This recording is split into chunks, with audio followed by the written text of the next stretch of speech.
حضور یہ سوال ہے کہ اگر کوئی بندہ لیفٹ ہینڈڈ ہے تو کیا چیز؟ اگر لیفٹ ہینڈڈ ہے کوئی بندہ ہاں جی، تو اسے مجبور کرنا چاہیے سیدھا ہاتھ استعمال کرنے پہ؟ کیا کرنا چاہیے؟ مجبور کرنا چاہیے سیدھا ہاتھ استعمال کرنے پہ یا نہیں؟ اور اگر کرنا چاہیے تو پھر کس کس کام؟ لیفٹ ہینڈڈ کا ہونا، لیفٹ ہینڈ ہونا یہ ایک اتفاقی حادثہ ہے جو اس کی پرسنٹیج مجھے معلوم نہیں، مگر انسانوں میں یہ نظر آتا ہے، اور اکثریت وہ ہے جو رائٹ ہینڈڈ ہے ہر جگہ دنیا میں۔ ایسے شخص کے متعلق یہ سوال پیدا ہوگا کہ وہ اچھی چیزوں کے لیے کون سا ہاتھ استعمال کرے، بایاں ہاتھ یا دایاں ہاتھ؟ اگر آپ دائیں ہاتھ کے ساتھ دائیں ہاتھ سے مسافہ کرتے ہیں تو کر سکتے ہیں، بایاں ہاتھ سے کر ہی نہیں سکتے۔ جسے دائیں ہاتھ بڑھایا ہو اور بایاں ہاتھ رکھیں وہ کہاں ملائے گا؟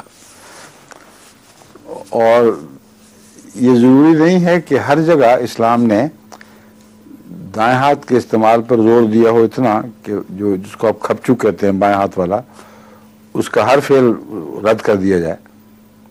اس لیے جو ایسے لوگ میرے سامنے آتے ہیں میں ان سے کہتا ہوں کہ یہ ممکن ہے کہ ایک بائیں ہاتھ سے کام کرنے والا دائیں ہاتھ سے کھانا کھایا کرے،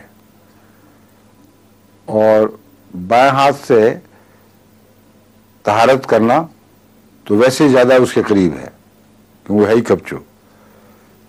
تو جہاں قرآن کو ہاتھ لگانے کا تعلق ہے، کھانا کھانے کا تعلق ہے، صاف چیزوں کو ہاتھ لگانے کا تعلق ہے، یہ عادت اختیار کرنا ہرگز مشکل نہیں ہے۔